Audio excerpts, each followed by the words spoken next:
Pareho silang sumang-ayon na maganda iyon. Lumikha si Chen Pingan ng isang portal. Binanggit niya na uuwi siya at maghahanda at hiniling na siguraduhin nilang pumunta kung saan tiniyak ni Jiang Shaang na naroon sila sa tamang oras. Sa kabilang banda, lumitaw ang isang portal sa tirahan ni Chen Pingan.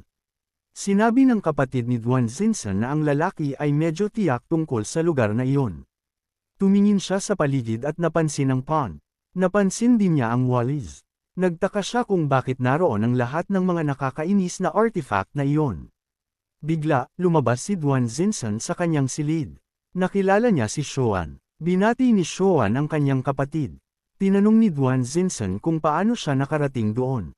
Umamin si Xuan na miss niya siya at tinanong ni Duan Xinsan kung inayos ng kanyang hipag ang pagpunta niya doon. Hiningi niya kung bakit niya palaging binabanggit ang nakakainis na lalaki na iyon. Hindi niya ito gusto at napakapabaliw niya ngunit iginiit ni Duan Xinsan na siya ang kanyang hipag. Sinabi ni Xuan na kung hindi dahil sa kanyang taos-pusong kahilingan, hindi siya pupunta doon upang tulungan siya. Inutusan ni Duan Xinsan na sabihin lang kung bakit siya naroon dahil isang buwan na ang nakalipas ay humiling siya na mangolekta ng impormasyon tungkol kay Mirang Zhu. Bigla, tinawag ni Suling si Duan Xinsan at ipinahayag ang kanyang pagbabalik. Nagtaka siya kung mayroon silang bisita sa bahay. Nasindak si Xuan nang marinig na siya ang kapatid ni Duan Xinsan at siya ay bisita. Tinanong niya si Duan Xinsan kung mayroon pa siyang ibang kapatid at sinabi ni Duan Xinsan na narito na naman ang kanyang selosang kapatid. Sinabi ni Xuan na hindi nakakagulat na malamig siya dahil pala, mayroon siyang ibang kapatid at bisita lang siya. Matagal siyang nagmakaawa kay Chen Pingan na payagan siyang manatili ng isang buwan at tinanong ni Duan Xinsan kung nagmakaawa siya sa kanyang hipag. Tumanggi siya na alam niya kung ano ang pagmamakaawa at sinabing hindi niya sinabi iyon kaya malamang ay mali ang narinig ni Duan Xinsan ngunit sumagot si Duan Xinsan na ang kanyang antas ng cultivation ay hindi siya nagiging bingi. Nag-ubo si Xuan. Ipinahayag niya na mas mabuting tingnan niya ng mabuti kung ano talaga ang ginagawa ng mga batang babae. Mayroon siyang balak. Kinilala ni Suling na naiintindihan niya na siya ang kapatid ni Chen Pingan at si Xuan ang kapatid ni Duan Xinsan kaya magkapatid din sila. Nagulat si Xuan sa kanyang ganda. Tumanggi siya ngunit kasing ganda niya siya. Ilang sandali, bumalik si Chen Pingan sa mortal realm. Tinawag niya si Duan Xinsan at ipinagbigay alam na inimbitahan niya ang ilang kaibigan na pumunta sa kanilang bahay kinabukasan kaya kailangan nilang maghanda. Tinanong niya kung mayroon na silang bisita sa bahay at nilinaw ni Duan Xinsan na kapatid niya si Xuan. Mananatili siya sa kanila ng isang buwan. Tinanong niya kung saan nagmula ang kanyang kapatid at ipinaliwanag niya na ang kanyang lahi ay tinukoy ng system. Kadalasan, nagsasanay siya kasama ang kanyang mga magulang sa sekta ngunit sa pagkakataong iyon ay naroon siya para sa isang maikling pagbisita bilang bahagi ng isang misyon. Kinilala niya na naiintindihan niya.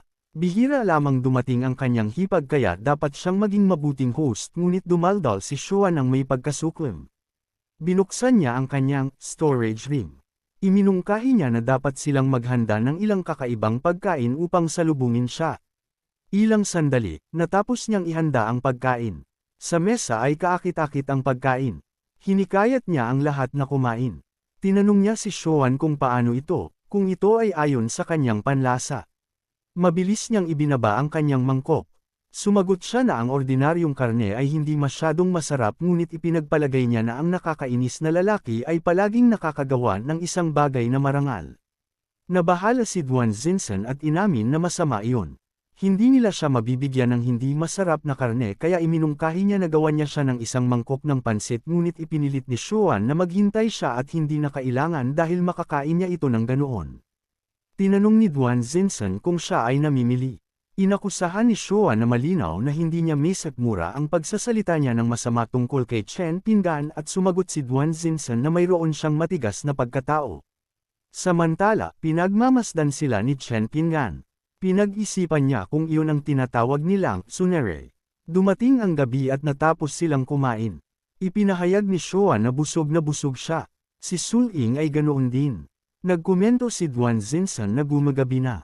Dapat nang matulog ang lahat ngunit inalok ni Zhongshuan na makapagpahinga siya at siya ang bahala sa paglilinis dahil nagsikap na siya kasama si Chen Pingan sa paghahanda ng mga sangkap.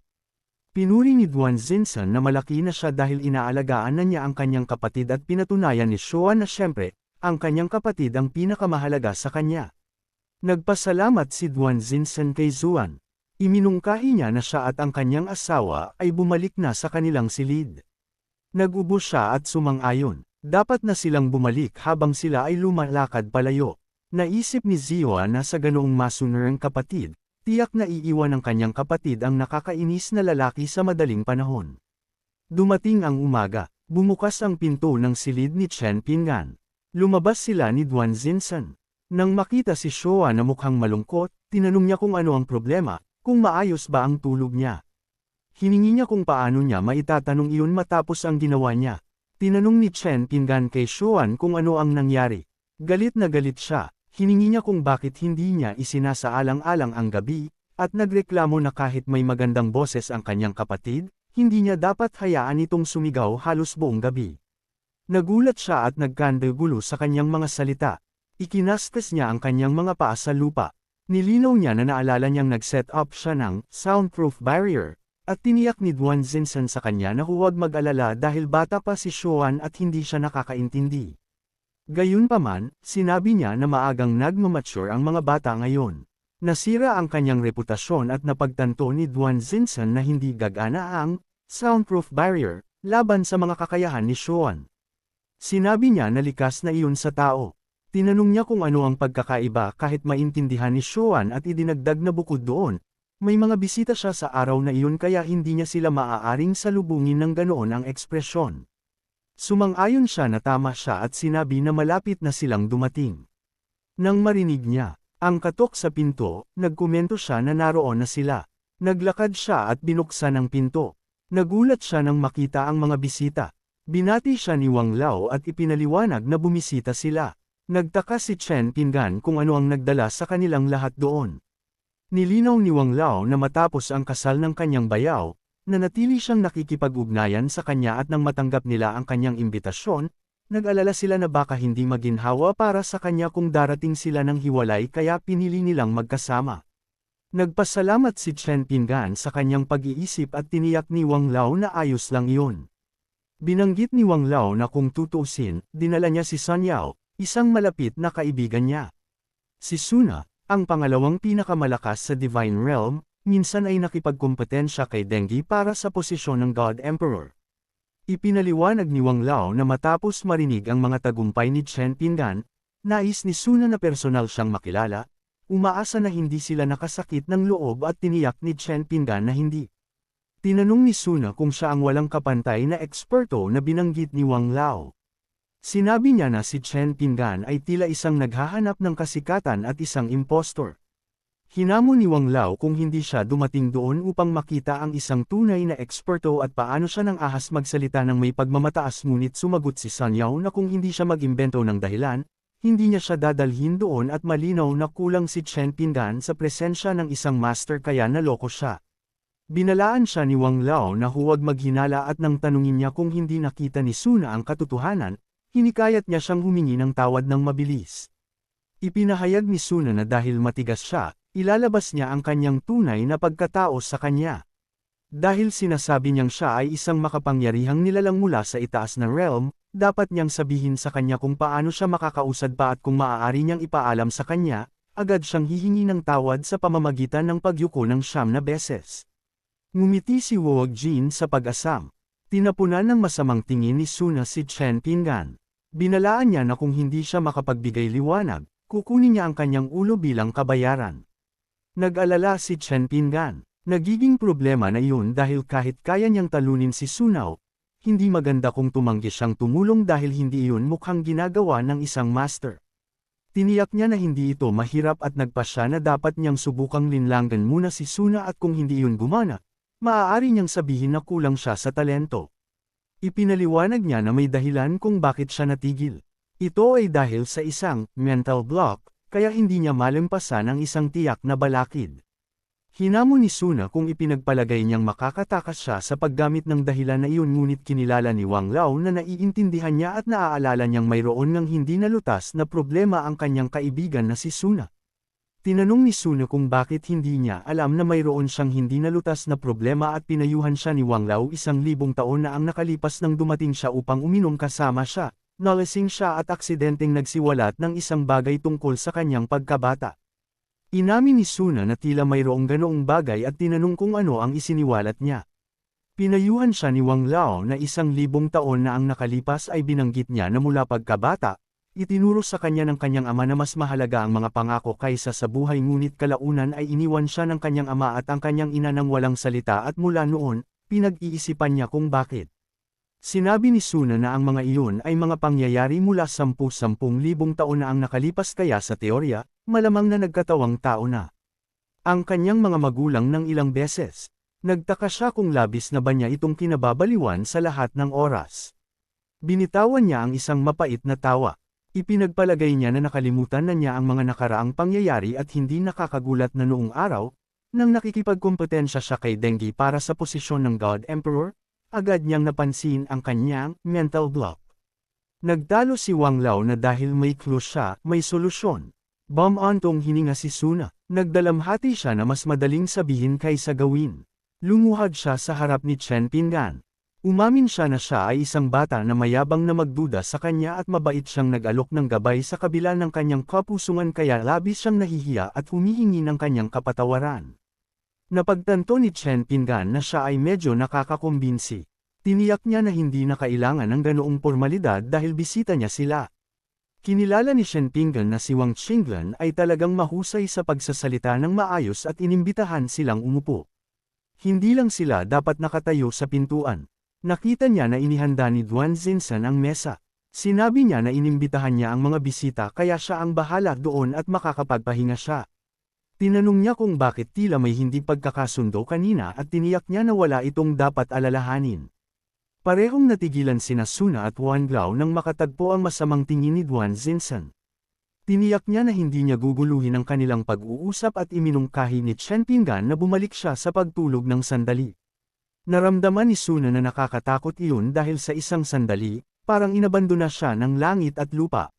Bigla, tinawag siya ni Wang Lao.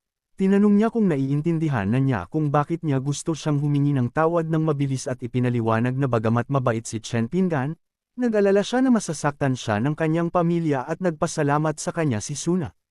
Ilang sandali, inimbitahan sila ni Chen Pinggan na umupo. Bigla, tinawag siya ni Dengi at ng God Emperor. Ipinaliwanag ng God Emperor na huli siyang dumating dahil nakipag-spar lang siya kay Dengi upang matuto ng ilang galaw at hiniling na patawarin siya ni Chen Pinggan. Binanggit ni Dengi na ilang buwan na ang nakalipas mula nang huli silang magkita. Sinabi ng ibang bisita na si Chen Pinggan ay kasing ganda pa rin ng dati. Sinalubong nila ang dalawang God Emperor. Nagtaka si Chen Pinggan kung ang gwapong lalaki ba ang kausap at katawanan ni Duan Xinsan sa courtyard kamakailan at ipinagpalagay na siya ang God Emperor. Tiyak na gawa ito ng system. Nagtaka siya kung maayos ba si Sui sa ilalim ni Dengi. Tiniyak ni Dengi sa kanya na huwag mag-alala dahil mabilis na umuunlad si Sui kamakailan. Ipinahayag ni Chen Pinggan na mabuti iyon at limitado ang kanilang kondisyon sa bahay ngunit kung hindi siya tutol, inimbitahan niya siyang umupo. Nagpasalamat sa kanya sina Dengi at ang God Emperor. Ilang sandali, isiniwalat ni Chen Pinggan na may dahilan kung bakit niya inimbitahan ang lahat sa araw na iyon. Bigla, ipinaalam ng system na kumpleto na ang update at isang bagong, trigger-based task, ang naidagdag. Natuklasan ng system na nalakbay niya ang iba't ibang divine realm na nagdulot ng isang bagong, sect mission, upang magtatag ng isang sekta sa tatlong magkakaibang divine realm sa ilalim ng kanyang kontrol at nagtaka siya kung maaari pa ring magsagawa ng hot updates, ang system. Iiwan niya ito kay Dengi at sa iba pa upang asikasuhin sa huli. Ipinahayag niya na mayroong isang mahalagang gawain na gusto niyang gawin nila at mayroon siyang isang kakilakilabot na kaaway na haharapin kaya kailangan nilang mabilis na umusad sa kanilang cultivation upang matulungan siya sa isang darating na labanan. Tinanong niya kung mayroon silang anumang pagtutol. Nagtaka ang lahat kung gaano katikat ang kaaway. Sinabi ni Wang Lao na sa kanilang mundo, walang ganoong bagay na libre. Pinag-isipan ni Miranggang kung ano ang dapat niyang gawin. Inilapag ni Dengi ang kanyang tasa.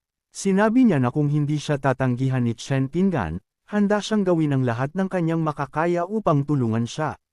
Nagkatinginan ang lahat. Ipinahayag ng God Emperor na hanggat kailangan ni Chen Pinggan, maaari niyang ibigay ang kanyang buhay anumang oras. Kinilala ni Mirang na napakaliit ng kanyang kapangyarihan ngunit hanggat iniuutos niya, susundin niya ito habang ipinangako ni Meng na para sa kanya upang malutas ang kanyang panloob na problema, handa siyang magbayad ng kanyang buhay. Pinatunayan ng lahat na wala silang pagtutol at handa silang paglingkuran siya. Like, comment, share, and subscribe naman dyan mga ito go. Maraming salamat po.